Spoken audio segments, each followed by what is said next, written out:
cultural. Feijão Santo André, para o seu arroz com feijão ficar mais gostoso. Plano Familiar Camargo, tradição, seriedade e respeito. Stile, de coração para você. Bolsacreto, sistema construtivo para obras de engenharia hidrogeotécnica.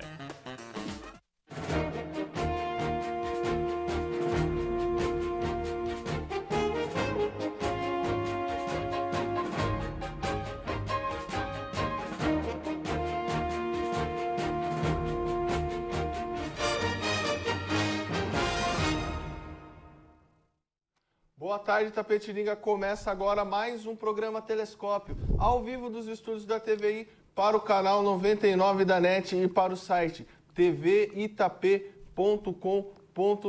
Repetindo, tvitap.com.br.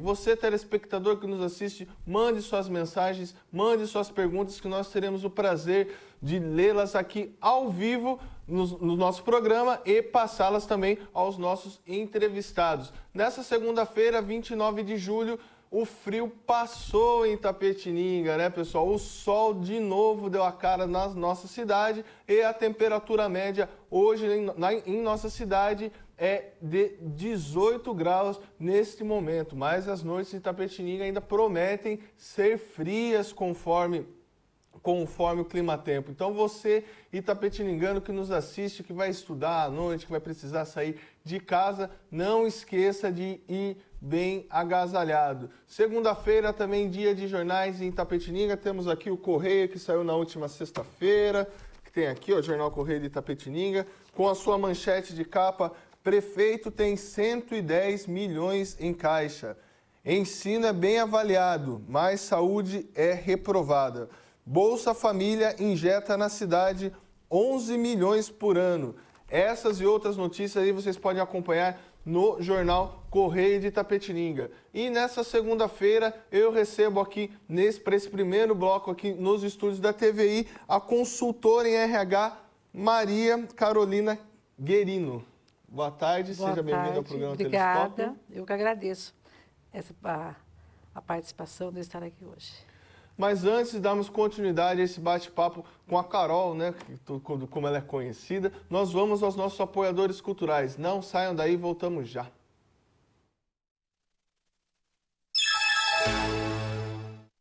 Arquitetura arrojada e projeto paisagístico de encantar os olhos, o cemitério Jardim Vale da Paz possui 115 mil metros quadrados de área verde, templo ecumênico, carro elétrico, estrutura e serviços comparáveis aos melhores cemitérios do país. Cemitério Jardim Vale da Paz, um jardim de boas lembranças. A Masterserv tem o orgulho de estar presente em obras de engenharia ambiental com o seu exclusivo sistema construtivo Bolsacreto. Imbatível em obras de drenagem urbana, mesmo na presença de água. Bolsacreto, iniciativas sustentáveis buscando a inovação tecnológica. Tá todo mundo dizendo que a Stile tem a moda que saiu das passarelas e tá arrasando nas ruas. Então vamos conferir os melhores looks que você encontra na Stile. Gente, por falar em look, olha esse aqui, ó, essa mini saia de couro vem com tudo e os spikes também. Nossa, arrasou! Não tem como não reparar nas botas de cano baixo e nos detalhes da gola, que é o que vai bombar, viu? É isso aí, pessoal. Tá na moda, tá na Stile, tá na rua.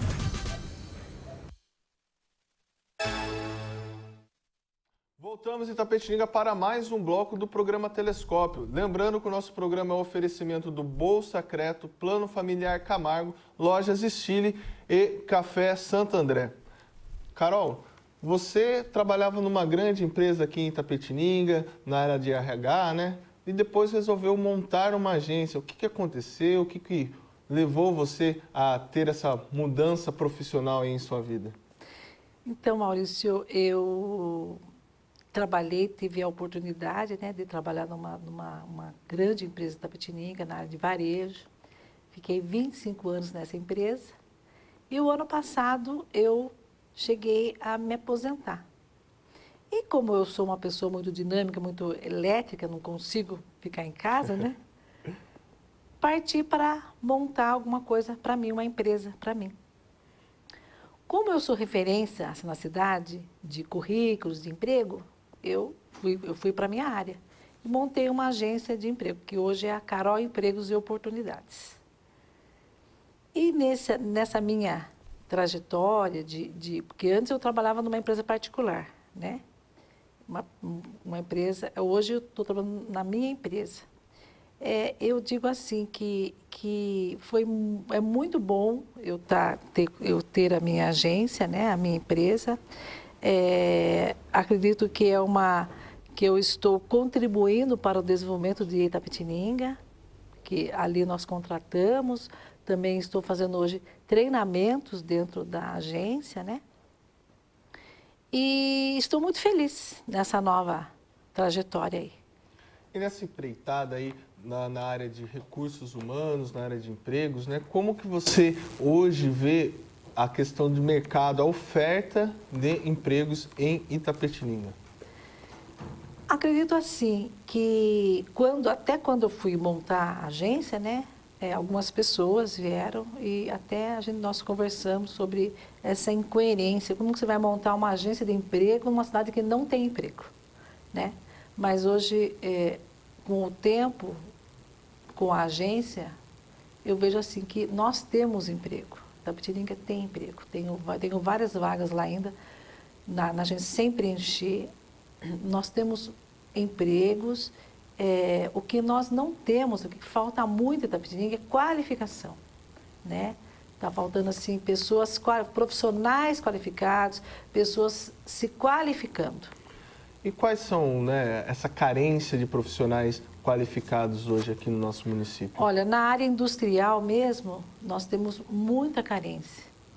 Eletricista industrial, mecânico industrial, soldador. Nós não temos esse profissional, né? Nós temos 150 mil habitantes e temos pouquíssimos profissionais que já estão colocados. Então, quando as indústrias pedem para nós essa vaga, nós ficamos correndo atrás até de cidades vizinhas, Tatuí, né? Em outros lugares, em outras cidades.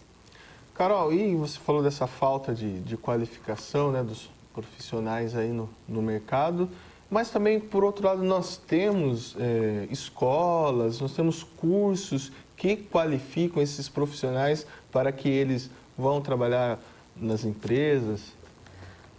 Olha, nós temos hoje a ETEC, a FATEC, né? É recente ainda, né? Nós temos agora também um curso novo que é o químico industrial no Imaculado, eletricista, o Senai, o CEPRO, mas ainda é bem restrito ainda. É bem pouco as pessoas que estão antenadas para esse curso, porque tem uma cultura dos jovens de Itapetininga, principalmente os homens, de fazer muito o curso de vigilante. Acho que por ser um curso curto, o curso de segurança. E então eles estão migrando muitas vezes para uma área que está saturado, que eles acham que vão ter emprego e quando vão lá na agência fazer o seu cadastro, a gente vê que tem assim muitos profissionais, né, com esse curso que os pais pagaram. Esse curso nem tem em Itapetininga, eles vão para fora. E eles vêm para cá nessa esperança e não tem essa vaga tanto assim. E as vagas que nós temos não tem esse profissional. Carol, você citou, né, muito bem que Itapetininga faltam profissionais, né, na área da indústria. Vivemos um momento ímpar em Itapetininga, onde novas empresas estão se instalando na cidade, né, como a Castrolanda, tem uma Toyota e outras empresas que podem vir ainda mais com a duplicação aí da rodovia Raposo Tavares. É preciso fazer uma política para que se formem mais profissionais, para que atendam, né, essas empresas e não tenhamos que importar mão de obra? Nós precisamos, os políticos locais, a prefeitura, os órgãos educacionais, eles precisam de uma direção, de um foco a mais, porque está vendo essas empresas aí, essas indústrias aí, que é fato, né? Que já estão se instalando, com ela outras, e vão vir outras. Nós vamos mudar o cenário de Itapetininga, está mudando para a área industrial, que até então Itapetininga era uma cidade agropecuária, era uma cidade de comércio, né, que é muito forte em Itapetininga, e a indústria ainda nós estamos iniciando, mas para esses próximos anos aí, 2014, 2015, nós já vamos estar com as indústrias já assim, de vento em popa, né? E eu fico até questionando da onde que nós vamos tirar tanta mão de obra. Há uma prospecção de mais ou menos com essas indústrias, né, que estão chegando aqui na nossa cidade, quantas vagas mais ou menos serão abertas? Ah, tem muita vaga, viu, Maurício? É muita vaga. Vai ter, indiretamente, a Caçolândia é 150. Diretamente? Diretamente. Assim, são 300 os que eles vão se contratar indiretamente. Fora as outras indústrias que nós sabemos aí, né? Que estão vindo, que já compraram os terrenos, tudo. Então, é bastante mão de obra e essas indústrias, elas todas pedem curso técnico, todas pedem formação. Outras profissões, eu vou dizer assim, por exemplo, pedreiro, né? Fala-se que Itapetininga está uma falta de pedreiro, quem quer arrumar... A construção civil. A construção civil, eu ia entrar nisso. A construção civil também é um setor onde a carência é grande em mão de obra? É grande mão de obra, é muito grande. O pedreiro mesmo, o profissional de obra mesmo, está muito carente. E também nós podemos estender, né, essa carência para a área assim, doméstica. Também. Para as domésticas também? As domésticas também.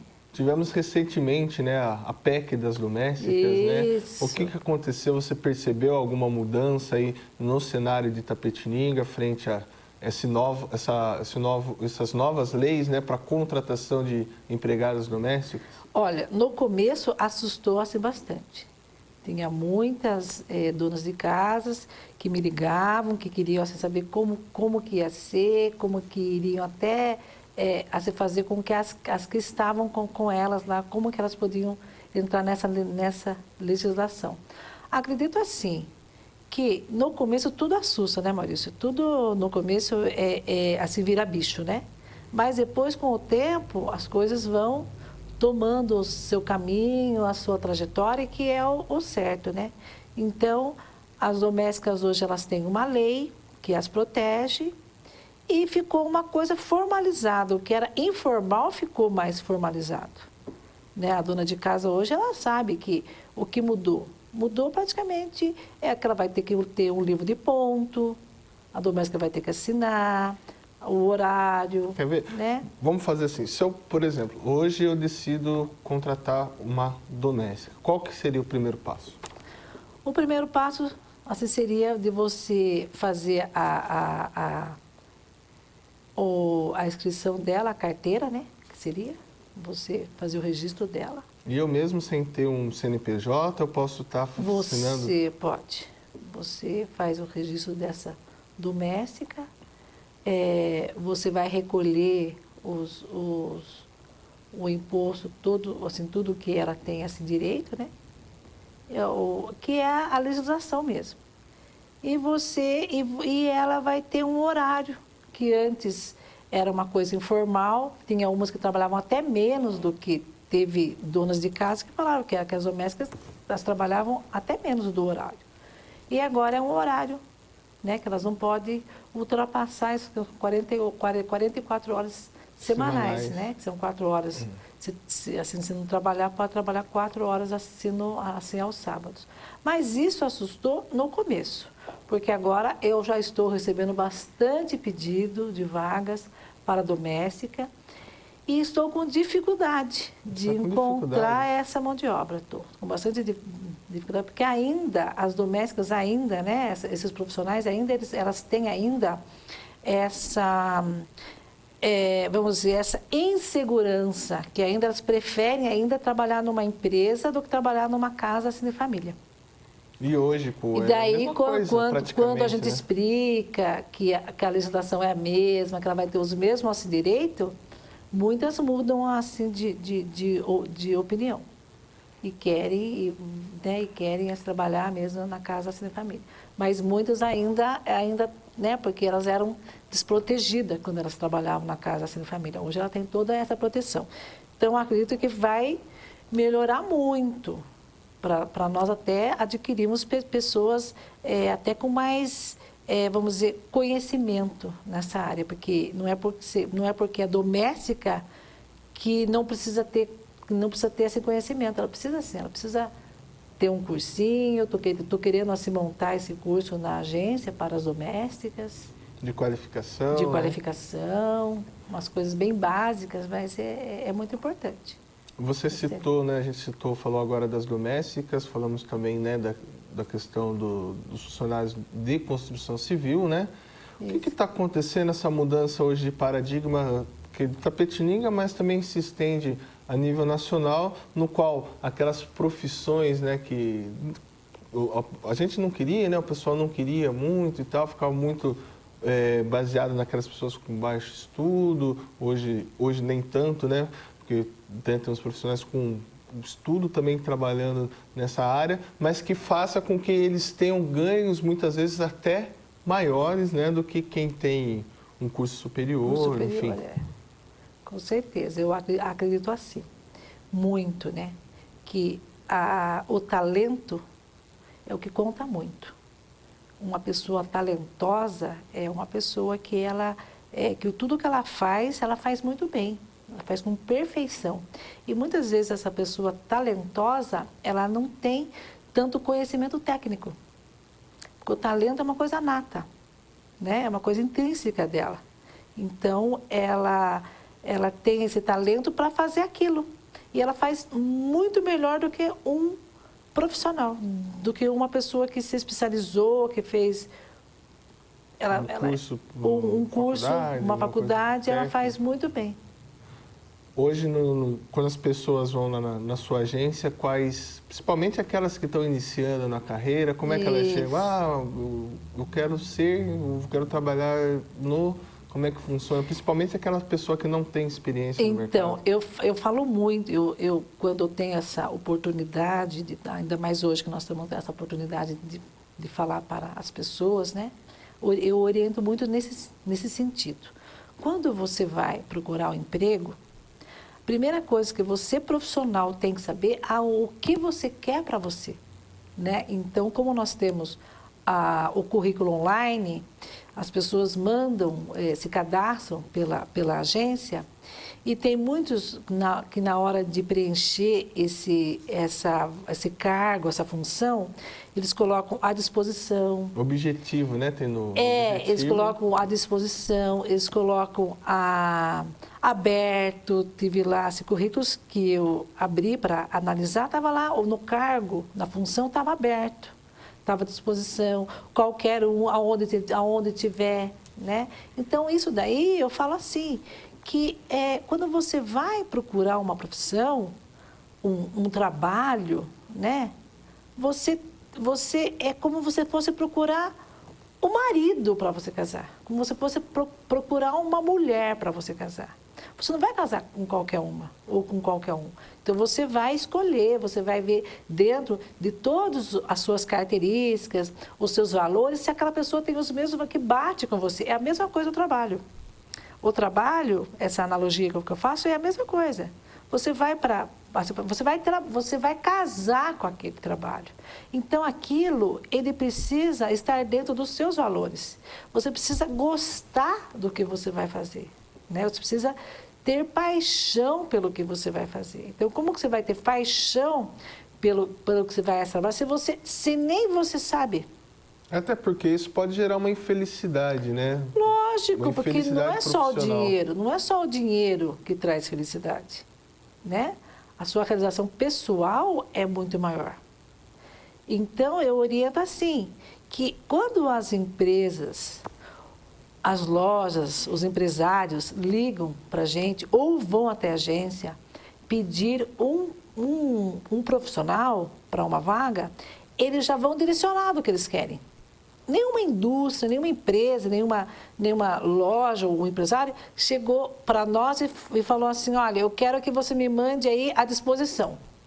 Me mande um candidato à disposição. Ou que seja aberto. Não. Eles já vão direto, olha, eu quero um colaborador, um profissional com essa característica, com esse perfil, para fazer isso, e eles falam toda a função que esse profissional vai fazer. No caso do currículo, né, você citou bem na questão do objetivo, mas sempre a gente vê nas entrevistas, nas reportagens, ainda a dificuldade da população em estar elaborando um currículo, quais que são as principais falhas e quais são os principais cuidados que precisam ter quando o profissional, né, ele vai mandar o currículo a uma empresa para que ele tenha sucesso, né? Certo, então, e para que ele alcance essa vaga, né? Porque currículos tem bastante. E o currículo, ele precisa ser verdadeiro e ele tem que conter realmente a intenção do candidato. Que é o que eu assim falei assim para você, que seria ele ter a definição do cargo que ele quer. Ah, eu nunca trabalhei, que você falou o primeiro emprego, né? Eu nunca trabalhei, mas você, em alguma coisa que você estudou ou que você foi, você se identificou. Né? Ah, eu não trabalhei, mas eu fui lá no dentista e eu achei linda a moça lá na recepção. Então, você se identificou com a moça na recepção. Ah, eu fui numa loja e adorei o jeito que vende. Você se identificou com uma vendedora. Né? Ah, mas eu nunca vendi, mas você se identificou. Isso é muito importante, né? Para você ter o primeiro passo. Que o segundo passo, o primeiro passo é a identificação do seu perfil com a função, com a vaga. O segundo passo é a experiência, né? E eu falo até mais, que o segundo passo não venha antes da experiência, que é a atitude. De você ter essa coragem, porque a atitude nada mais é do que você ter a coragem de sair da sua zona de conforto, de você sair literalmente dessa bolha que a gente fica... essa rotina, mas eu não conheço aquilo e eu tenho medo. Então, você se desprender disso e falar assim, não, eu tenho uma habilidade que eu me dou muito bem com as pessoas.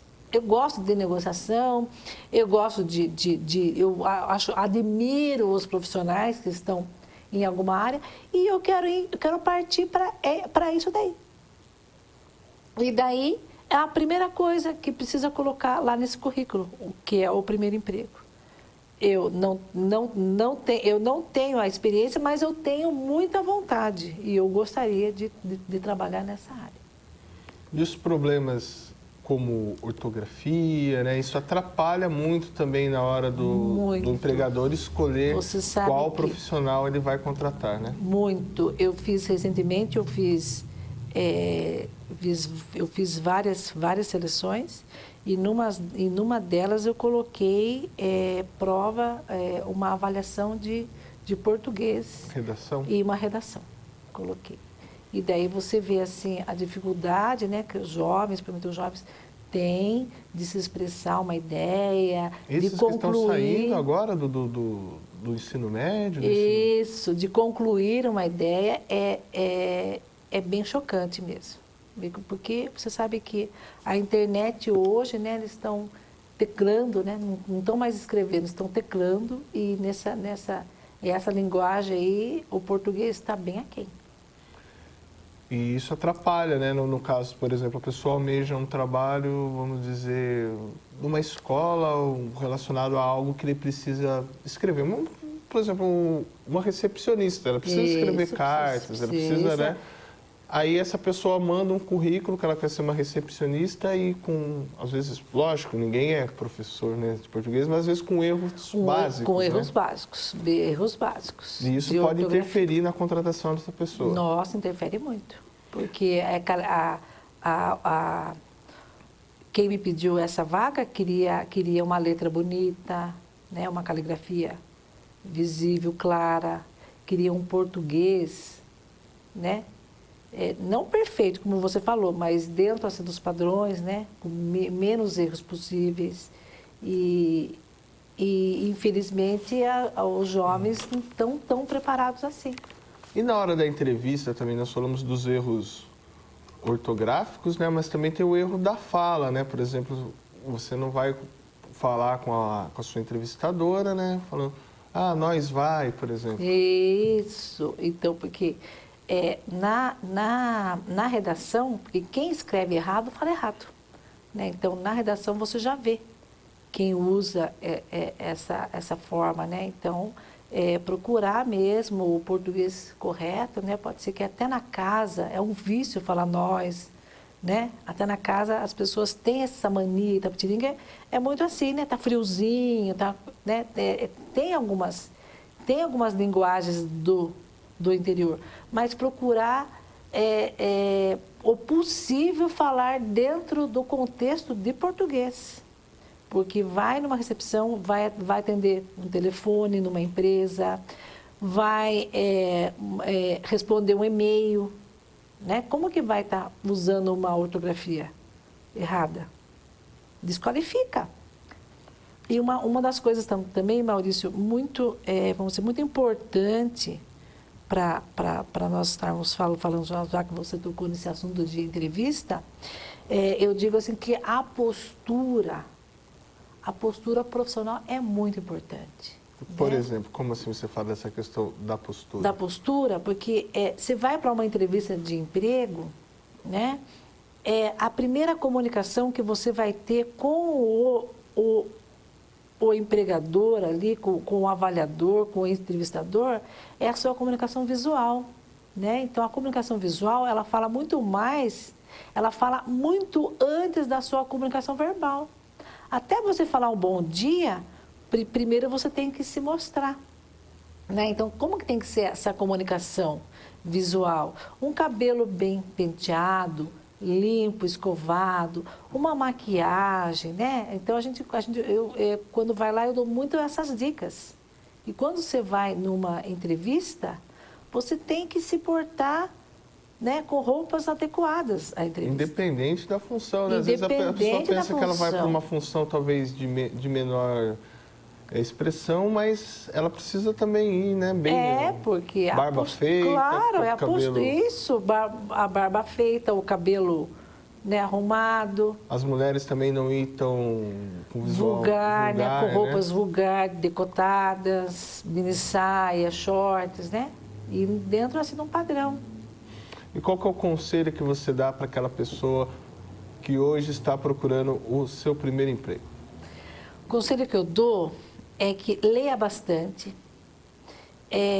esteja sempre assim por dentro das notícias, do que está acontecendo assim, no mundo, na região, na cidade. Busque em cima disso, pesquise, que hoje a internet está aí, né? Muito fácil para você para você criar uma identidade numa profissão. Comece a ler as profissões, comece a entender o que faz e comece já a sonhar o que você quer ser, o que você quer para você, né? Porque muitas vezes o primeiro emprego está com 16 anos. Mas nada impede de você já começar a ver aonde você quer chegar. Porque tudo, Maurício, eu acredito assim que na nossa vida pessoal e profissional é uma trajetória que você é um projeto que você cria. Você cria para você o que você quer. Porque o seu futuro não está na mão dos seus pais. Não está na mão do prefeito, o futuro está na sua mão, né? Então, esse futuro aí, você é responsável por ele, você é o maior responsável por esse futuro, né? Eu tenho dificuldade, eu tenho tanta coisa, mas olha, busca. Nós temos aí a biblioteca municipal, né? Eu não consigo comprar, não tem. Tem tantos outros órgãos, né? Tem os cursos. ETEC, FATEC, está aí, de graça. É de graça, uma faculdade, né? Os cursos, os melhores cursos. Então, vai atrás, eu acredito assim que não tem desculpa para você ter um futuro medíocre. Não tem desculpa. E para aquela pessoa que ela já está há algum tempo procurando emprego, que ela está fora do mercado, né? Que ela quer se voltar, né? Ela quer voltar ao mercado dentro daquela profissão, e também para aquela pessoa que está fora do mercado, às vezes fala, essa não é muito a minha praia, como se diz, né, popularmente, e eu gostaria de ir para outra área. Quais são os seus conselhos? Eu digo assim, que esse lance, né, de você mudar de área, eu gosto muito disso, dessa coragem, desbravar, né? Você, dessa inovação, de você ser essa pessoa assim que você, não, quero partir para uma... Você está rompendo totalmente a sua zona de conforto, como nós assim falamos, né? Isso é muito legal. Só que você precisa ser consciente do que você quer, né? Então, é buscar mesmo. Não simplesmente ir pela parte emocional. Eu gostei daquilo. Não, você tem que usar um pouquinho o seu racional. E ver se realmente isso que você está querendo é uma coisa palpável, né? Por exemplo, eu não posso querer uma coisa que seja uma utopia. Eu acho que profissão, ela não pode ser uma utopia, não pode ser um sonho. Ela tem que ser uma coisa palpável, porque você vai viver daquilo. Vai ser a sua vida, vai ser o seu sustento aquilo. Então, você tem que gostar da onde você está indo. E o dinheiro, tudo bem que o dinheiro faz parte, o dinheiro, nós não vivemos sem ele, né? Mas nós precisamos colocar ele em segundo plano. Para você ser feliz numa profissão, para você ter sucesso no que você faz, o dinheiro ele não está em primeiro plano. Em primeiro lugar está você. Está a sua capacidade de você estar num lugar que você não acorde e fala assim, meu Deus do céu, vou trabalhar aqui, tô com um piano de cauda na minha costa. Não, você vai leve trabalhar, você gosta do que você tem paixão pelo que você faz e você vai trabalhar como se fosse para ir numa festa, né? Então isso eu digo assim que é uma delícia você conseguir esse patamar aí. Carol, quero agradecer muito a sua participação hoje aqui no programa Telescópio, os esclarecimentos que você trouxe, né, nessa área de emprego, que é uma área importante, né, para qualquer faixa etária. Queria que você deixasse seus contatos, as pessoas que quiserem procurar você, tirar dúvida, pode te procurar onde. Muito obrigado e volte sempre com a gente aqui no programa Telescópio. Eu que quero te agradecer, fiquei muito lisonjeada de você ter me convidado para estar aqui, agradeço o programa, agradeço a TVI, né? E quero falar assim que eu estou na Saldanha Marinho, naquele prédio que era, eu uso muito disso porque assim, todo mundo assim conhece, aonde era a antiga Receita Federal, ali na Saldanha Marinho, né? O meu contato tem o site da agência, a minha agência, o nome da agência é Carol Empregos Oportunidades. O meu contato, o site é www.carol, né, com o RH ali no meio, Carol, carol.com.br. E pelo site eu tenho os telefones, né? O meu telefone é 3527-6894 e o celular é 9712-5808.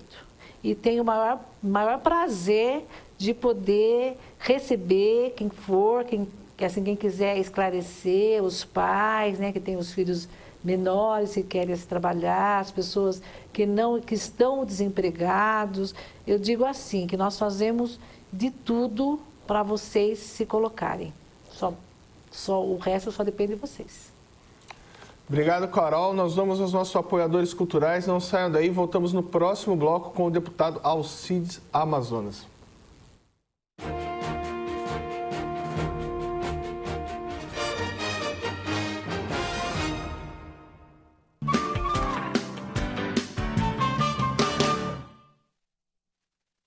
Tá todo mundo dizendo que a Stile tem a moda que saiu das passarelas e tá arrasando nas ruas. Então vamos conferir os melhores looks que você encontra na Stile. Gente, por falar em look, olha esse aqui, ó, essa mini saia de couro vem com tudo e os spikes também. Nossa, arrasou!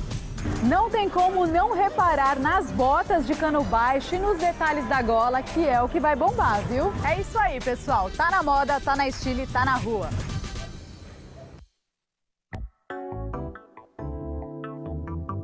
Olá! Se você gosta de moda, você não pode perder o programa TVI Fashion. É todo sábado, às 14h30. Conto com você. Assista as reprises em horários alternativos. TVI Fashion. Apoio cultural. Stile, de coração para você.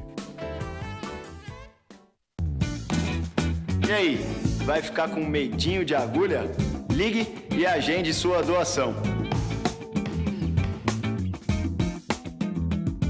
Doe sangue e passe a bola para um amigo seu. Apoio ACESP, Associação dos Canais Comunitários do Estado de São Paulo. Olá, assistam o programa TVI Mulher. Todas as sextas-feiras um programa inédito para você às 19h30. Assista também às reprises durante a semana nos horários alternativos. Aguardamos vocês. TVI Mulher. Apoio cultural. Todeskine, a gente ama mudar com você. Novos abrigos e ônibus da empresa Nossa Senhora Aparecida. Faça chuva ou faça sol, de dia ou de noite, nosso objetivo é cuidar bem de você. Empresa Nossa Senhora Aparecida. Procurando uma faculdade com qualidade de ensino reconhecida e um preço que você pode pagar? Completa infraestrutura, grupo de professores qualificados e laboratórios com equipamentos modernos. Sua faculdade é aqui. E você ainda pode aderir ao crédito estudantil. Inscreva-se hoje mesmo no processo seletivo 2013, provas tradicional ou por agendamento. Se você procura qualidade de ensino e uma mensalidade que cabe no seu bolso, sua faculdade é aqui. Acesse suafaculdade.com.br. Venha para a IES. Aleixos Restaurante, o melhor restaurante por quilo da cidade. Comida caseira com sabor inigualável. Venha nos visitar e experimentar as delícias que preparamos para você.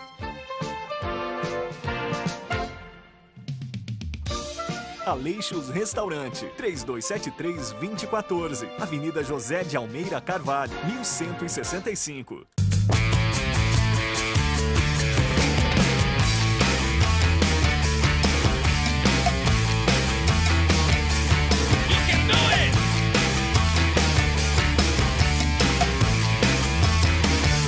Sim, amigos, assista o Garage todo sábado, 3 da tarde. E tem reprise durante a semana também. Tem banda, matéria, um monte de coisa legal.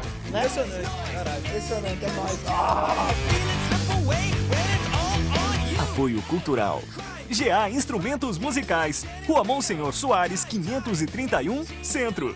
O consumidor diferencia produtos e serviços pela marca. Não arrisque. Registre hoje mesmo com a Village Marcas e Patentes. A Village também registra produtos junto aos órgãos de saúde. Possui engenheiros de patentes exclusivos. Conta com assessoria jurídica e departamento internacional que registra marcas e patentes em qualquer país do mundo. Sua marca merece credibilidade. Sua marca merece Village Marcas e Patentes.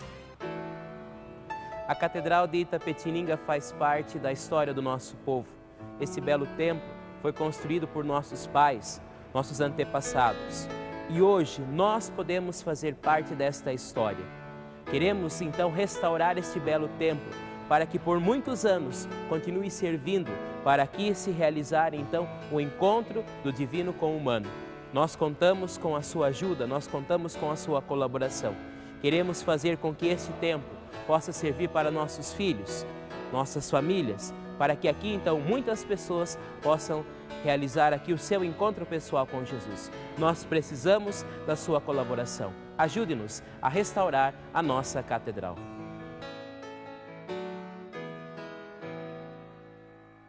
O maior objetivo de uma empresa ou uma marca é crescer e conquistar mercado e reconhecimento na sociedade. Com empreendedorismo, profissionalismo, dedicação e responsabilidade social, as empresas crescem, ganham espaço e se consolidam. A população foi ouvida. Em breve você conhecerá as empresas e marcas mais lembradas da cidade. Aguardem! Vem aí Top of Mind 2013-2014, o maior prêmio empresarial de Itapetininga e região.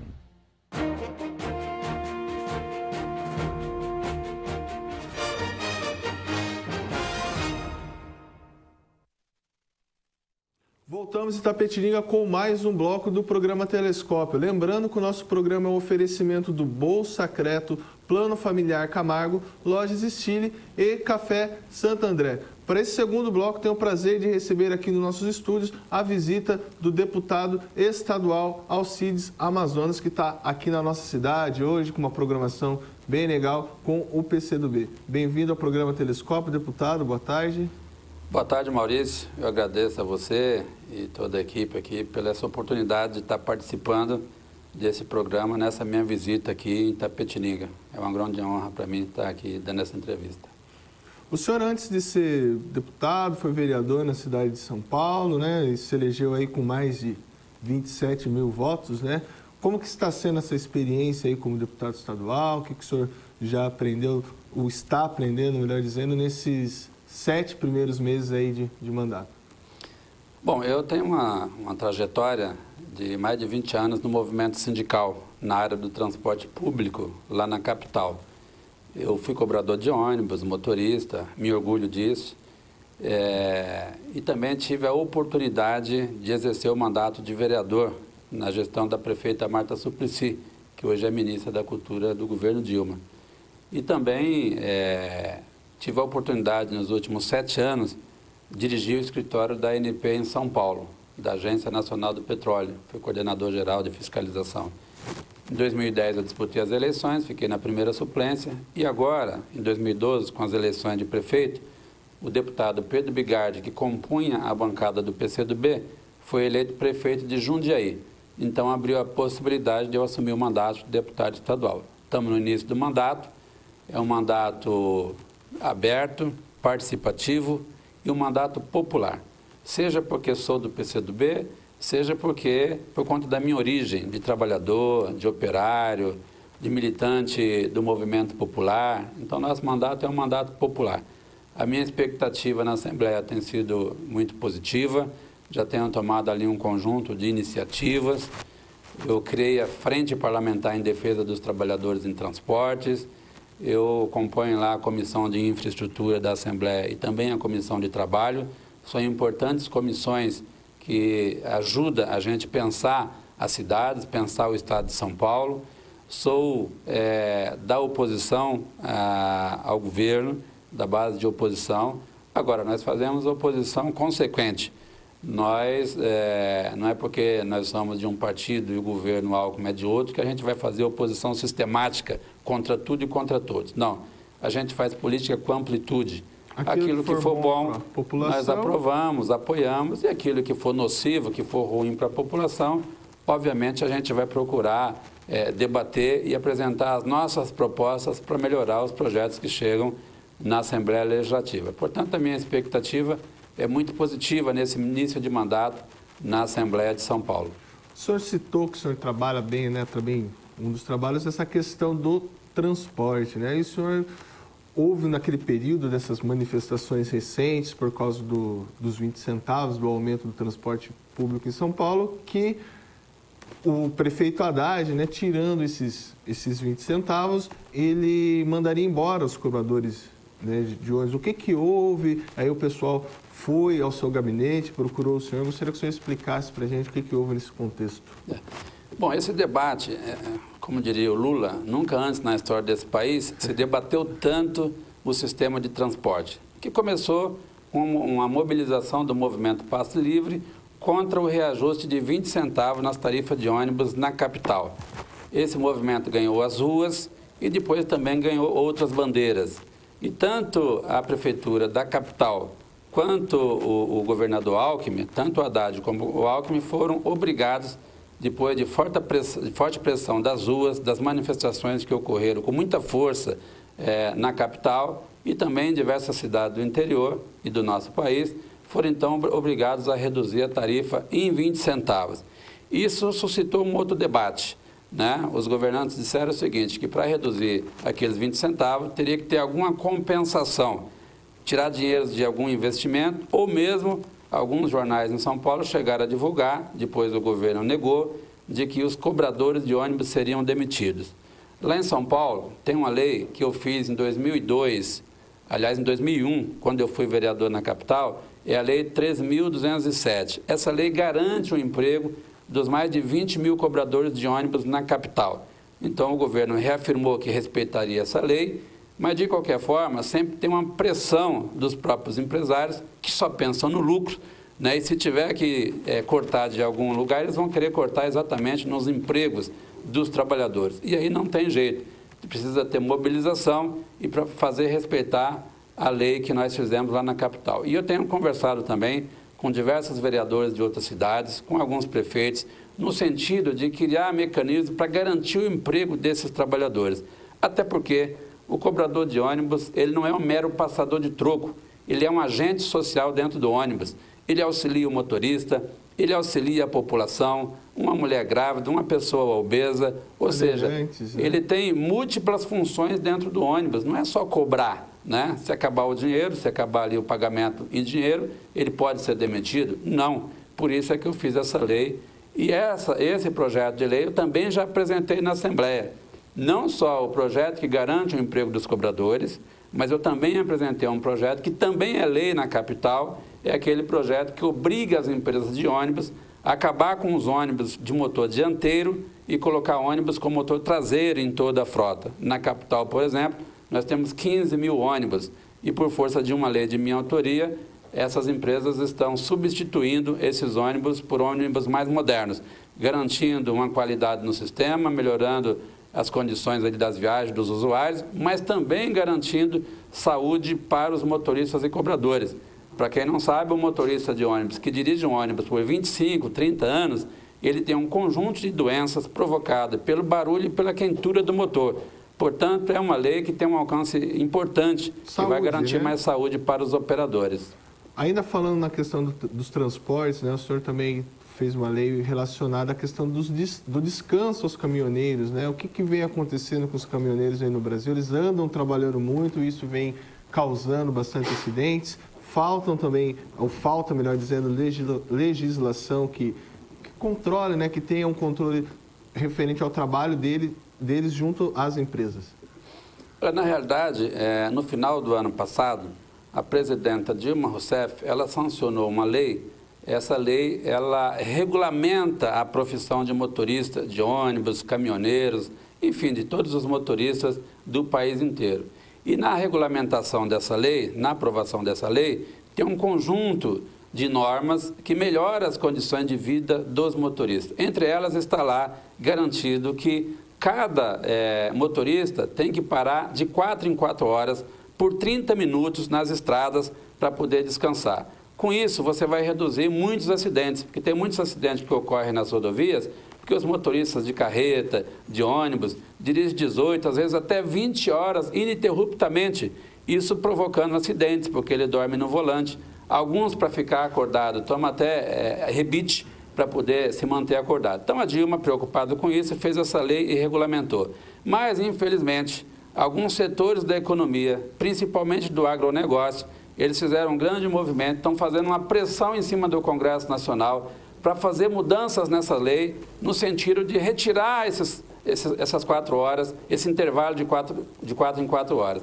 Então, nós estamos mobilizando aí os agentes políticos em Brasília, os deputados federais pelo Estado de São Paulo, para evitar mexer nessa lei. E eu estou estudando, inclusive, a possibilidade de apresentar um projeto de lei nos moldes do que foi aprovado em Brasília para garantir esse descanso, caso a lei que foi aprovada em Brasília seja mexida. Mas como fiscalizar isso, deputado? No caso, por exemplo, há pressão, todos sabem que há a pressão das empresas para que se entregue, né, seja qual for o material, nos horários corretos, havendo... Quem que vai fiscalizar isso? Tá? Como é que vamos saber se o caminhoneiro ele parou realmente essas 4 horas? Como que possivelmente também será essa prestação de contas junto às empresas?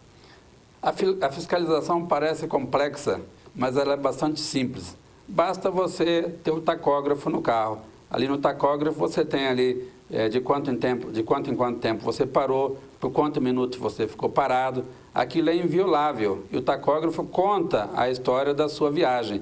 Então é só os policiais nas estradas, né, que têm poder inclusive de multar aqueles que não pararam de 4 em 4 horas. Isso é tudo mostrado no instrumento bastante simples, que é um disquete chamado tacógrafo, que fica acoplado no painel do carro e ali conta todo o histórico da viagem que você está realizando em qualquer parte do país ou mesmo fora do país. Mas as empresas, elas estão contra? Como é que as empresas enxergam hoje essa lei que o senhor pretende, né, colocar em voga, que comece a funcionar o quanto antes? Haja vista que eles trabalham com essa questão do lucro, eles trabalham a questão da logística de pronto atendimento. As empresas e os empresários sérios que se preocupem com a qualidade de vida dos seus funcionários e que não se preocupem só com o lucro, só com a sua carga, eles estão apoiando o projeto. Os empresários sérios, honestos, que querem a qualidade de vida dos seus motoristas, até porque todo mundo perde, um motorista que fica sem dormir, que bate o seu caminhão, perde aquela carga, se não tiver segurado ele vai perder. Então, nós acreditamos que os empresários devem apoiar essa lei. Infelizmente, uma parcela, principalmente do agronegócio, desses graneleiros, enfim, eles estão tentando mudar essa lei porque só pensa no lucro e coloca em segundo plano a qualidade de vida das pessoas. E nós não podemos abrir mão. Por isso, nós chamamos a atenção dos deputados federais para não mexer nessa lei, para garantir que essa lei ela continue em vigor no nosso país, para garantir menos acidentes nas estradas e garantir que as nossas cargas podem chegar em segurança em qualquer parte desse país. A lei ela é importante. A profissão de motorista é uma das profissões mais antigas do país, assim como tem outras profissões antigas também que só foram regulamentadas agora.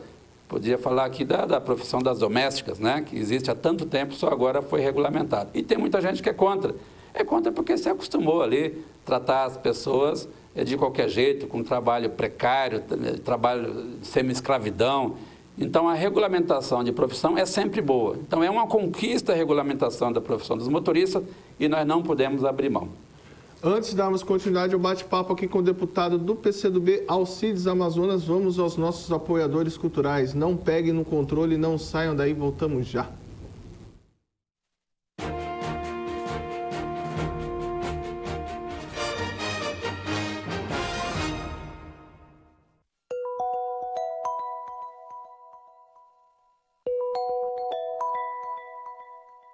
Oi, Fofi! Todas as terças e sextas e domingo, programa Pratos e Papos com Neta Bueno aqui na TVI. Estaremos juntas, eu, você e eu. Aguardo você, Fofi! Pratos e Papos. Apoio cultural. Kiko Gás, imediatamente em sua casa. Ligue 32710280. Itapa, Shopping do Padeiro, www.itapa.com.br. Tatá Parafusos, aqui você encontra tudo o que precisa. Todeskine, a gente ama mudar com você. Com arquitetura arrojada e projeto paisagístico de encantar os olhos, o cemitério Jardim Vale da Paz possui 115 mil metros quadrados de área verde, templo ecumênico, carro elétrico, estrutura e serviços comparáveis aos melhores cemitérios do país. Cemitério Jardim Vale da Paz, um jardim de boas lembranças. Olá! Quero convidar a vocês para que assistam o programa Universo do Bem toda terça-feira, às 20h30. Aguardo vocês. Assista as reprises em horários alternativos. Universo do Bem. Apoio cultural. Unimed Itapetininga. Valorizar a vida é a nossa filosofia. Tá todo mundo dizendo que a Stile tem a moda que saiu das passarelas e tá arrasando nas ruas. Então vamos conferir os melhores looks que você encontra na Stile. Gente, por falar em look, olha esse aqui, ó, essa mini saia de couro vem com tudo e os spikes também. Nossa, arrasou! Não tem como não reparar nas botas de cano baixo e nos detalhes da gola, que é o que vai bombar, viu? É isso aí, pessoal. Tá na moda, tá na Stile, tá na rua.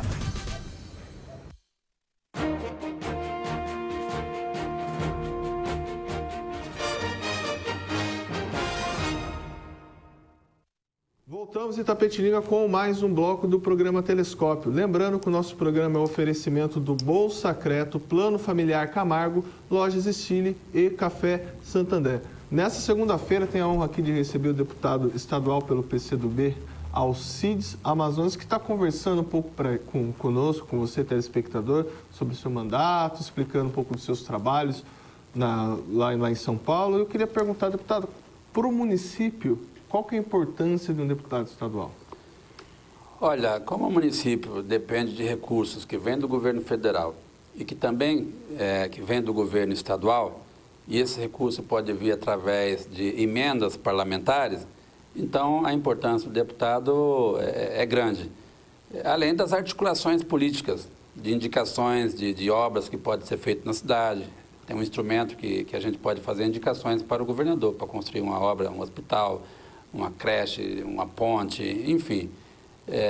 E a gente também pode canalizar recursos direcionados para as diversas áreas aí de saúde, de educação, de habitação, segurança pública. Então a gente pode, além de projetos, de leis que a gente pode aprovar na Assembleia Legislativa para beneficiar o Estado todo, beneficiar parte do Estado. Então o trabalho parlamentar na Assembleia Legislativa pode ajudar muito os municípios, né, no seu desenvolvimento, no crescimento econômico. E a minha vinda aqui tem esse objetivo, né? Se você for fazer uma pesquisa da eleição de 2010, você vai ver que eu não tive aqui votação em Itapetininga. Mas nem por isso eu deixei de vir aqui. E eu estou vindo aqui num momento importante, porque quando a gente vem num período eleitoral, a gente é criticado, só aparece na época de eleição e tal. Que bom que a minha vinda aqui não está contaminada por um período eleitoral. Então, isso facilita bastante aqui o debate. Pretendo ainda, na parte da tarde, fazer uma visita para o prefeito aqui da cidade, para colocar o mandato à disposição da cidade, à disposição da Câmara Municipal, para que a gente possa ajudar. Eu, como eu disse, não tive voto aqui na cidade, não vim aqui pedir voto hoje, vim colocar o mandato à disposição. Porque a gente faz política com amplitude. Eu sou do PCdoB, um partido que existe há 91 anos no nosso país. E a gente tem que colocar os interesses da população acima das divergências partidárias, dos interesses partidários. Quando a gente faz isso, todos ganham. Então, a expectativa minha aqui é a melhor possível, de poder contribuir de alguma forma para ajudar no desenvolvimento da cidade. E é isso que eu vou dizer para o prefeito hoje. O senhor é conhecido também, né, pela pessoa que fez a tão famosa força-tarefa que fechou diversos postos de gasolina que tinham o seu produto adulterado. O que aconteceu? Ainda acontece esse problema de adulteração de combustível? Olha, no final de 2005 eu fui convidado pelo diretor-geral da Agência Nacional do Petróleo, Haroldo Lima. Ele me convidou para coordenar o escritório regional da ANP em São Paulo. Naquela oportunidade, eu era responsável pelos estados de São Paulo, Santa Catarina, Rio Grande do Sul e Paraná. Nos últimos 3 anos, responsável por São Paulo e Santa Catarina. Só esses 2 estados representam mais de 40% de movimentação de combustível no nosso país. E eu fui cuidar exatamente da fiscalização. Naquela oportunidade, todo o combustível vendido, particularmente o etanol e a gasolina, tinha em média 20% de adulteração. 20% de adulteração. É um percentual assim muito alto. Bom, então o que nós fizemos? Montamos aí uma força-tarefa, eu coordenei uma força-tarefa na capital e em diversas outras regiões, que tinha o foco de combater a adulteração e a fraude no etanol e na gasolina.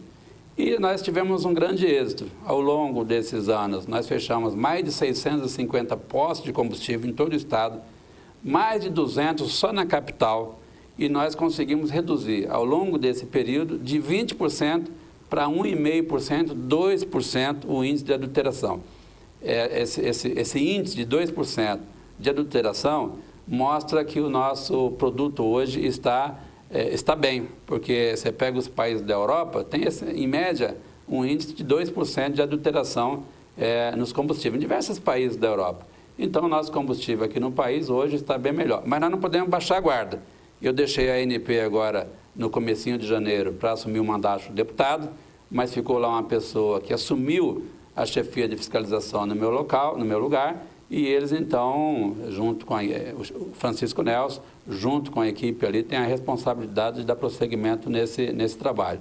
Portanto, que bom que hoje o nosso combustível está numa situação bem melhor.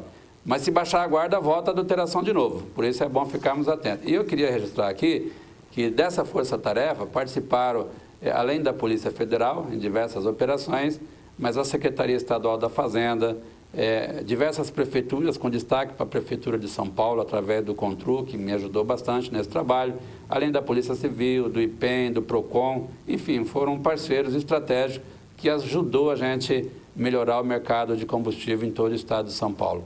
O senhor falou da qualidade do combustível, né, que uma qualidade, podemos dizer, de excelência aqui no Brasil, mas o preço do petróleo e o preço da gasolina ao consumidor final ainda é muito caro no Brasil. O que acontece, deputado?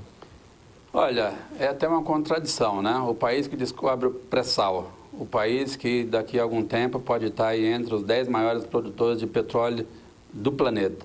E de repente não, já há muito tempo, você vê o preço do combustível muito alto no nosso país, do etanol, da gasolina. Isso é um problema que precisa ser resolvido.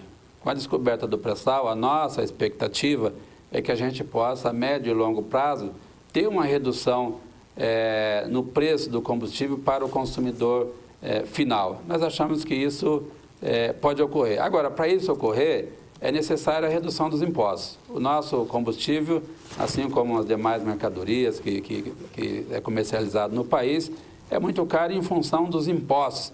A presidenta Dilma Rousseff vem fazendo um esforço grande na desoneração de alguns produtos, da cesta básica, né? No segmento de transporte se debate muito hoje, além do PIS/COFINS, que já foi reduzido, mas também você fazer uma redução de outros insumos que compõem os produtos que é utilizado no sistema de transportes, como o diesel, os pneus, enfim, o próprio combustível de forma geral. Então, nós achamos que essa medida da Dilma de desonerar alguns produtos, isso contribui com a redução, mas é insuficiente.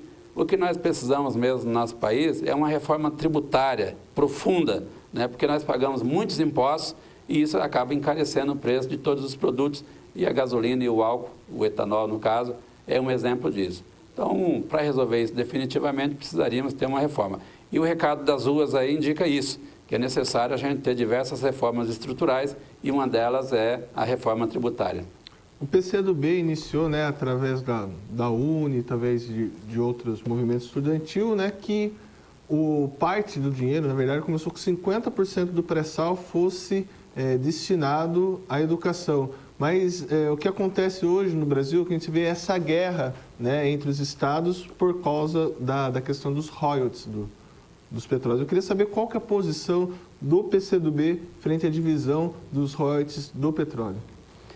Olha, para a gente que luta por um país desenvolvido, um país igualitário, um país onde as riquezas produzidas no nosso país possam ser distribuídas de forma igualitária, nós achamos que a melhor divisão para os royalties seria a divisão por todos os estados, independente se aquele estado participa ou não, se ele de alguma forma tem petróleo ou se tem uma infraestrutura que passa pela sua cidade ou por determinado estado. Então, acho que a forma mais justa é a gente redimensionar os royalties e fazer com que todo o país possa usufruir dessa riqueza que foi descoberta e que ainda promete muita coisa para o nosso país. E, obviamente, que eu defendo que a maior parte desses recursos seja direcionado para a educação. Não tem como um país se desenvolver, ter um futuro progressista e avançado, se não investir na educação e investir muitos recursos na educação.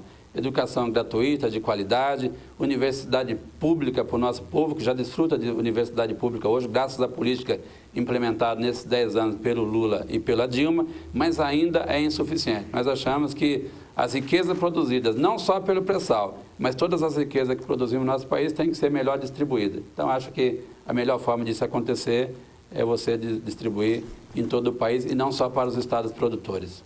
O senhor falou em educação e também foi autor, né, acho que nos últimos meses aí, de um requerimento no qual o senhor questionou a Secretaria de Educação do Estado de São Paulo referente a editais com editoras que estavam comprando livros, o fechamento de contratos. O que estava acontecendo e por que o senhor questionou a Secretaria Estadual de Educação?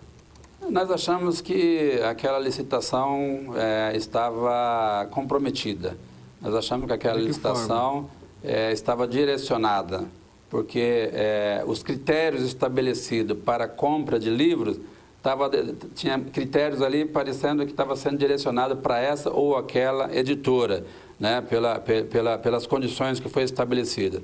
Nós, então, eu nem cheguei a fazer essa denúncia pública, não foi necessário, porque o secretário recebeu a mim e uma comissão representativa das editoras, e eles estão fazendo a correção lá no edital. Disse que foi um erro que teve lá no edital e que vai ser retificado, e que se tinha direcionamento, não foi intencional, foi um erro de quem elaborou o edital e que estaria sendo corrigido. Mas o nosso mandato aí interviu rápido e evitou um mal maior, dando garantia de que todos possam participar de um processo de licitação, sendo mais amplo no edital. A licitação é um dos principais problemas de corrupção nos poderes executivos, melhor dizendo, na política nacional? Olha, se você pegar e fizer uma análise, uma leitura das manifestações que ocorreram recentemente, essa questão da corrupção apareceu com bastante força. Então, nós temos que ser implacáveis no combate à corrupção. Nós temos que ter mecanismos mais eficazes. O fim da PEC 37 em Brasília e também a PEC 01, que no próximo dia 14 será debatido na Assembleia Legislativa. Essas PECs, elas do jeito que estavam, ela estava assim, propondo meio que uma impunidade, ou seja, criando dificuldade para que os promotores públicos pudessem desenvolver o seu trabalho. Nós achamos que os abusos têm que ser apurados, que nenhum promotor público tem que abusar, tem que ficar perseguindo nenhum prefeito, nenhum vereador, mas eu entendo que, eu acho que nem uma coisa nem outra. Na Assembleia Legislativa, por exemplo, tem lá uma PEC sendo debatida, onde que certamente vai sair uma solução ali para que a gente possa garantir que os promotores públicos, o Ministério Público, possa cumprir o seu papel de fiscalizador, sem ter abuso, sem perseguir esse ou aquele. Eu acho que o tema corrupção no nosso Brasil, até o Papa, né, que teve aqui uma semana no nosso país, bateu muito nessa questão da corrupção. A corrupção ela é muito nociva, ela prejudica o desenvolvimento do nosso país, ela desagrega, ela provoca a exclusão social, ela retira recursos da educação, da saúde, de setores essenciais para o desenvolvimento do nosso país. Portanto, o combate à corrupção deve ser uma coisa de primeira hora e de toda a sociedade, não só do Ministério Público. E nós estamos lá na Assembleia Legislativa de São Paulo, como deputado, dando a nossa contribuição e denunciando aquilo que nós achamos que está irregular.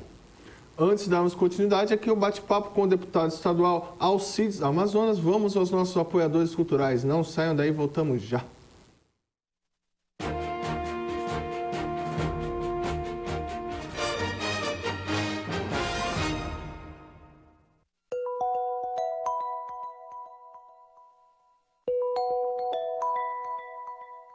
Aleixos Restaurante, o melhor restaurante por quilo da cidade. Comida caseira com sabor inigualável. Venha nos visitar e experimentar as delícias que preparamos para você.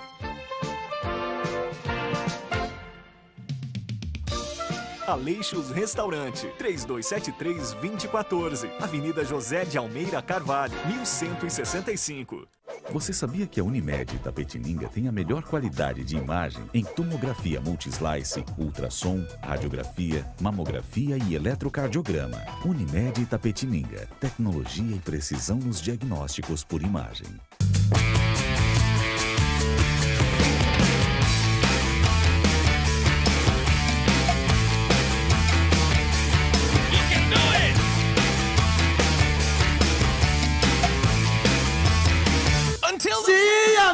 Assisto Garage, todo sábado, 3 da tarde. E tem reprise durante a semana também. Tem banda, matéria, um monte de coisa legal.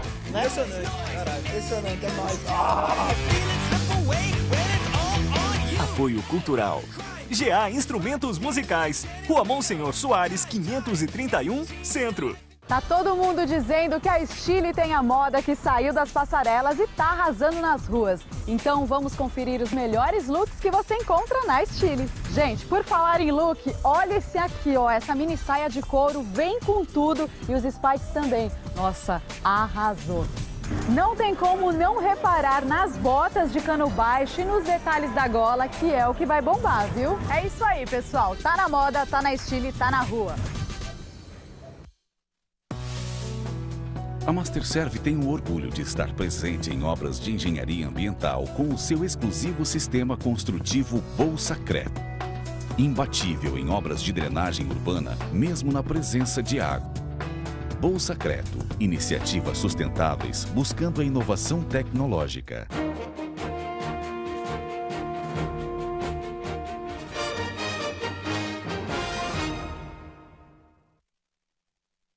Voltamos em Itapetininga para o último bloco do programa Telescópio, hoje com a visita do deputado estadual Alcides Amazonas. Deputado, também recentemente a revista Época publicou uma reportagem no qual citou que o senhor na época da campanha utilizou como patrocínio, né, na campanha os postos, né, de gasolina, empresas ligadas ao setor que trabalhavam, né, nessa área. Eles questionaram essa questão referente ao mandato do senhor. O que houve? O que aconteceu? Olha, na realidade, eu trabalhei 7 anos na ANP, como coordenador geral da ANP. E ao longo desses 7 anos, eu visitei praticamente o estado todo, interagi com todo o mercado de combustível, com as distribuidoras, postos, interagi com todos os sindicatos de classes, federações. Então, eu passei 7 anos fazendo isso. E é natural, quando você vai disputar uma eleição, como eu sou motorista de ônibus, eu não sou um grande empresário, né? Tem muita gente aí que disputa eleições, é empresário, tem muita grana e tal. Eu preciso buscar contribuições. E eu vou buscar a contribuição das pessoas que eu conheço, né? E eu fui buscar a contribuição de diversos segmentos, inclusive do setor de combustível. E isso está na minha prestação de conta, foi aprovado. Aliás, eu queria dizer aqui que é necessário fazer uma reforma política no nosso país e eu sou daqueles que defendem o financiamento público de campanha para que qualquer trabalhador, operário, possa ter o mínimo de condição de disputar uma eleição, porque hoje em dia o poder econômico fala muito alto, o pessoal tem muita grana e os operários, trabalhadores, pessoas que têm a minha origem, acaba tendo dificuldade de financiar suas campanhas. Aí uma revista aí que você citou acabou colocando uma matéria como se tivesse alguma coisa errada, foram investigar, não tinha nada errado, está tudo aprovado, tudo bonitinho, e é normal, está na prestação de conta, qualquer empresa pode financiar, inclusive dos combustíveis onde eu militei durante 7 anos, normal. Teve um outro ponto que o senhor citou, né, que foi a questão do agronegócio, né, e através do deputado federal na época, né, o Aldo Rebelo, que foi, né, o relator do famoso Código Florestal, né, e foi muito acusado o PCdoB de estar favorecendo o agronegócio com o Código Florestal. Eu queria que o senhor comentasse um pouco o que houve, por que o Partido Comunista do Brasil ele apoiou esse novo Código Florestal. Olha, eu conversei bastante com o Aldo Rebelo sobre isso, né? Tem algumas tarefas no Congresso Nacional que os deputados têm que assumir, né? O Aldo Rebelo, antes de entrar nessa questão do Código Florestal, ele foi presidente da Câmara Federal, num momento muito difícil, onde tinha vários pedidos de impeachment do governo Lula.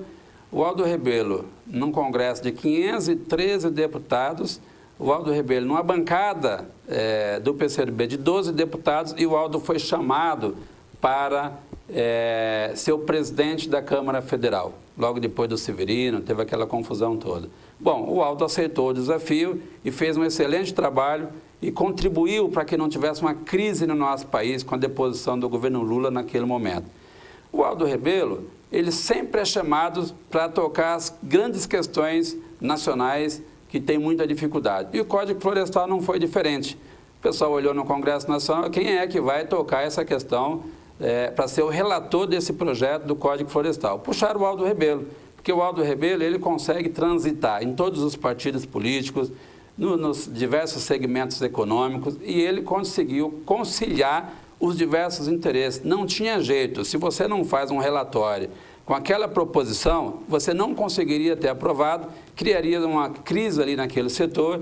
Eu acho que o Aldo Rebelo fez o que podia fazer. E aí não é que o PCdoB, falei, era o Aldo Rebelo, o deputado federal Aldo Rebelo, e não comprometeu a política que o PCdoB defende, né, de reforma agrária ampla.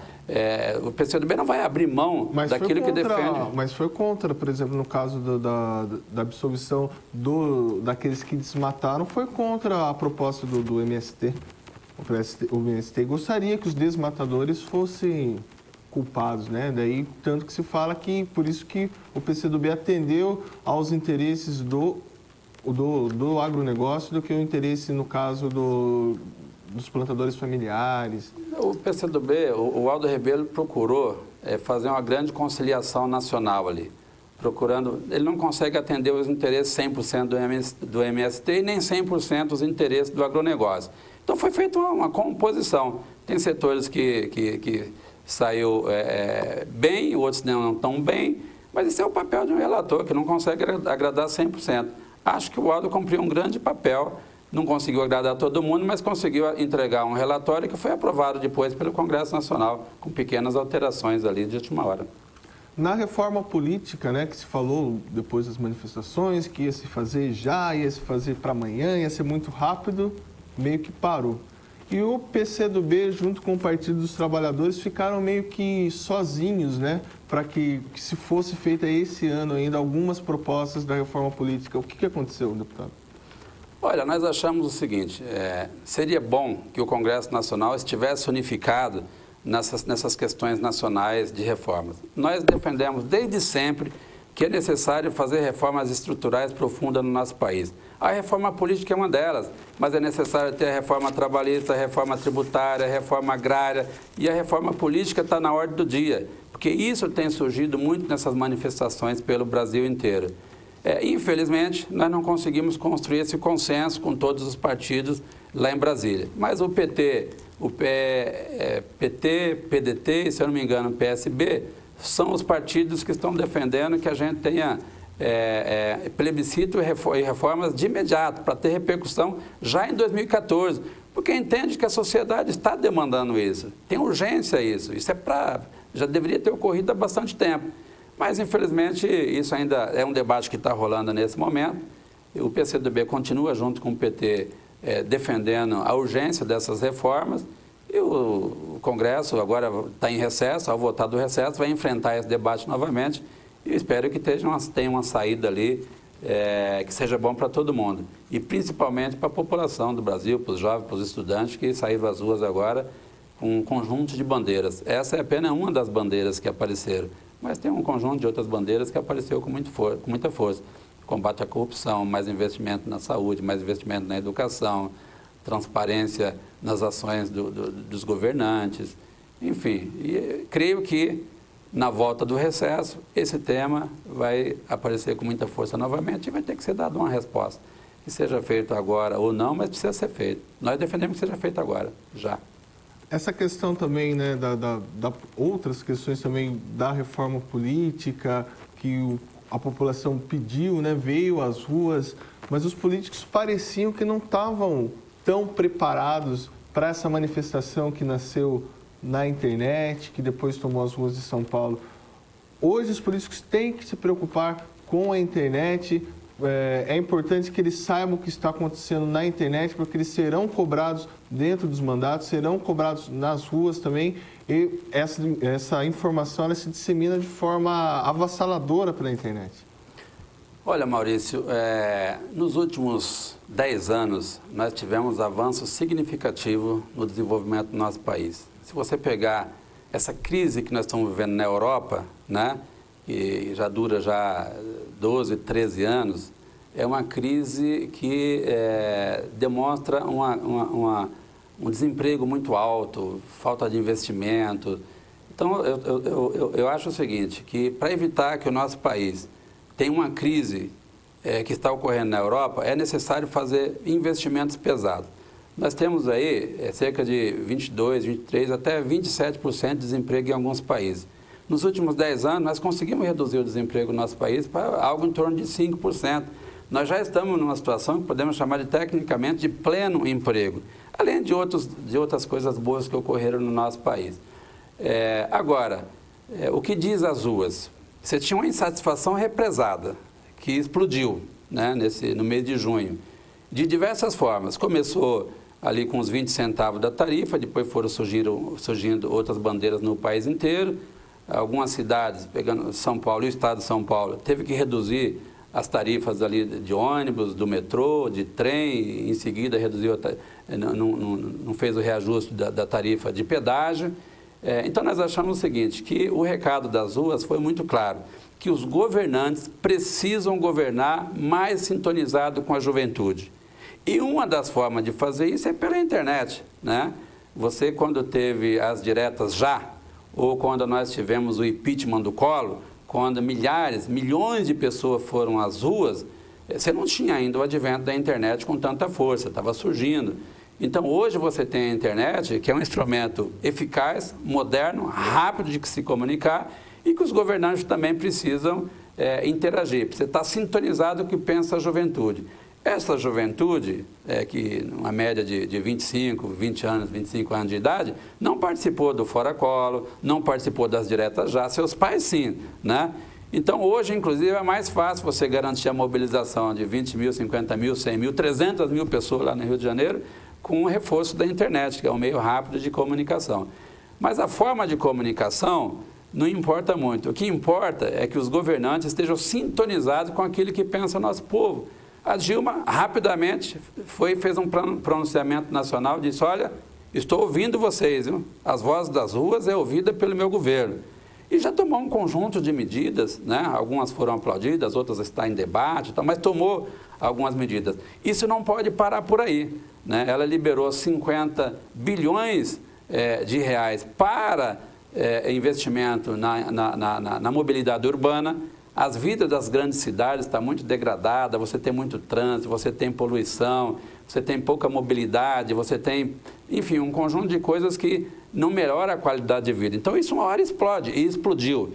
Eu só acho que prefeitos, vereadores, deputados, presidente da República, enfim, todos que fazem política no país não podem perder a sintonia, tem que ficar sintonizado com os acontecimentos da rua. Se trabalharmos dessa forma, certamente toda a população e o nosso país vai sair ganhando. Voltando à questão da reforma política, a população, né, estudiosos reclamam que há muitos partidos no Brasil. O que o senhor pensa sobre, é grande essa quantidade de partidos ou é importante essa variedade para a democracia? Olha, eu sou contra a criação de qualquer partido de aluguel. Né? O partido que é criado que apenas... esses partidos de aluguel? Partidos que muitas vezes só existem cartorialmente, que existe para vender o seu tempo de TV ou negociar tal. Eu acho bom apurar se isso estiver acontecendo, tem que acabar. Mas ter muitos partidos não é ruim. Nós tivemos um período no nosso país que só tinha 2 partidos políticos, era a Arena e o MDB. E as pessoas que têm outras convicções ideológicas, vai entrar em qual partido? Né? Eu sou do PCdoB, Partido Comunista do Brasil. Se tiver só 2 partidos políticos e não tiver o PCdoB, eu vou ser obrigado a entrar em outro partido que muitas vezes não corresponde com as minhas expectativas, com a minha ideologia. Então, ter mais partidos não é ruim para a democracia, é bom. Agora, que sejam partidos também que estejam sintonizados com o nosso povo. Mas isso não acaba confundindo um pouco o eleitor? Por exemplo, o partido A é parceiro do governo a nível federal, mas aqui em São Paulo ele é a favor do governador Geraldo Alckmin. Isso não acaba um pouco confundindo o eleitor na hora de ir às urnas? Olha, o eleitor precisa ficar antenado. Ele precisa, ao votar em alguém, para presidente da República, para governador, para prefeito, ele também precisa prestar atenção no que o partido defende. para ver se o que aquele partido que ele votou e está fazendo uma composição com outro partido, ver se aquilo corresponde à realidade. Mas na parte das coligações, às vezes partidos, por exemplo, o partido que é a favor da reforma agrária, ele se coliga com outro que é contra a reforma agrária. Como é que fica isso na cabeça do eleitor? Olha, mas tem uma questão que ela é importante. É a política de aliança. Nenhum partido político nesse país tem força política suficiente para dirigir os destinos da nação sozinho. É por isso que há as composições. Então, tem uma coisa chamada correlação de força. Sim. Né? E aquela correlação de força? Você ganha uma eleição por um partido, para você dirigir o país, você vai ter que chamar um aliado. E esse aliado tem afinidade com um tipo de política numa área, não tem afinidade em outra, mas isso é fundamental que ocorra.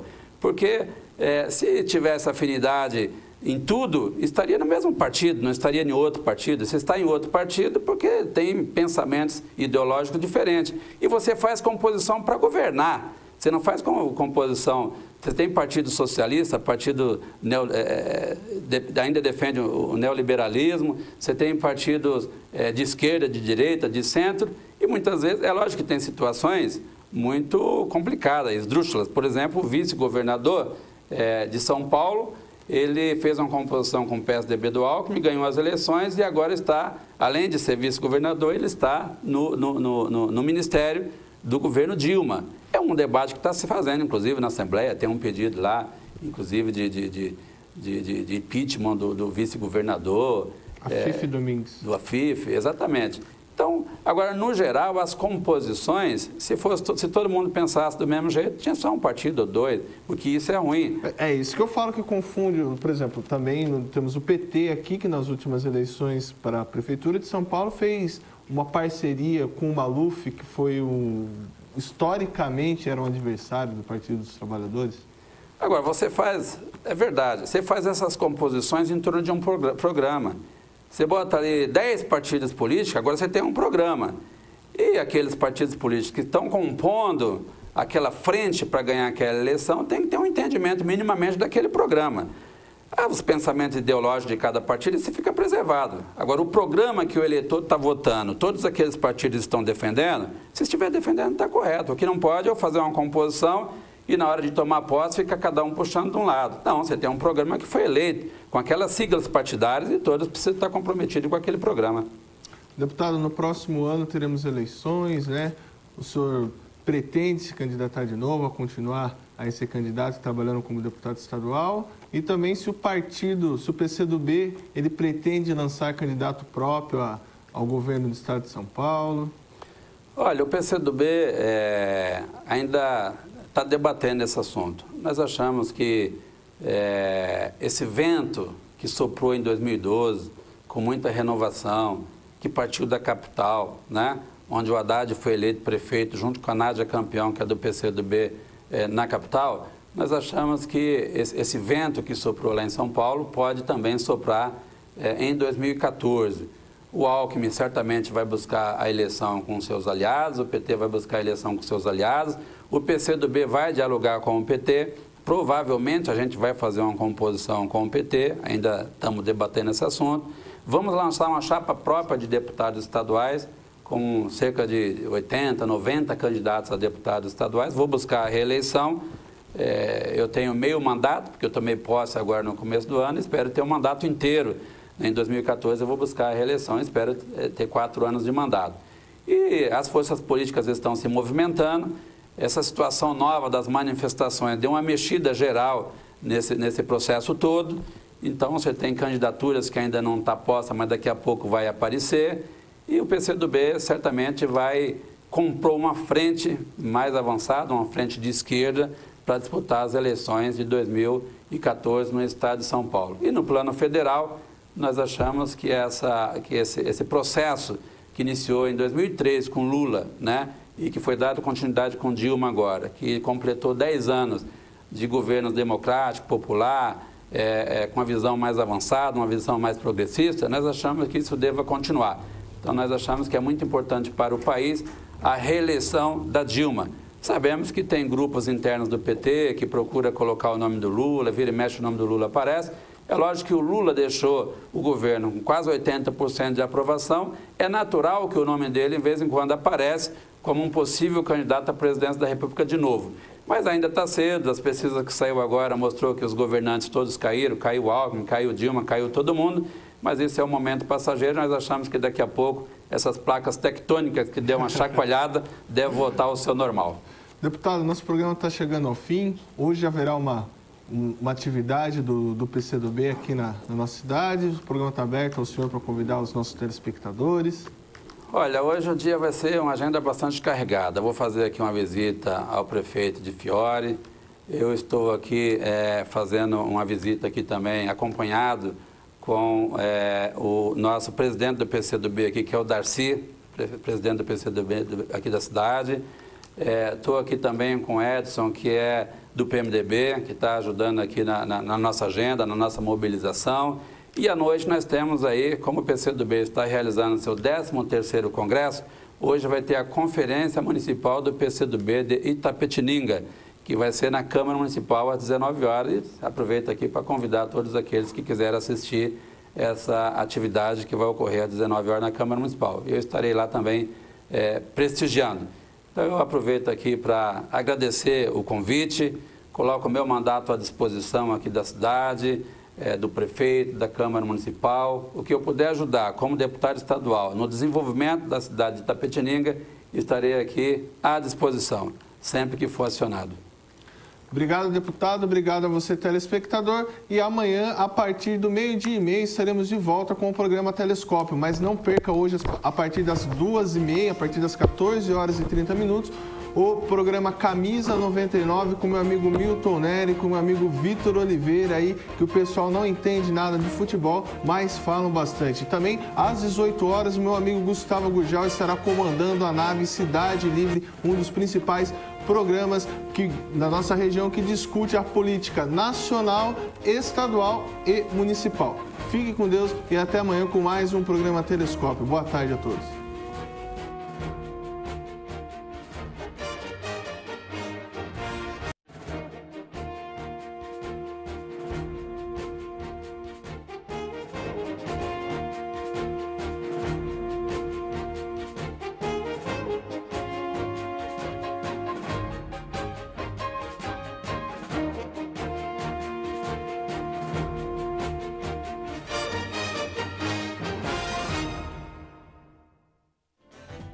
Telescópio. Apoio Cultural. Bolsacreto, sistema construtivo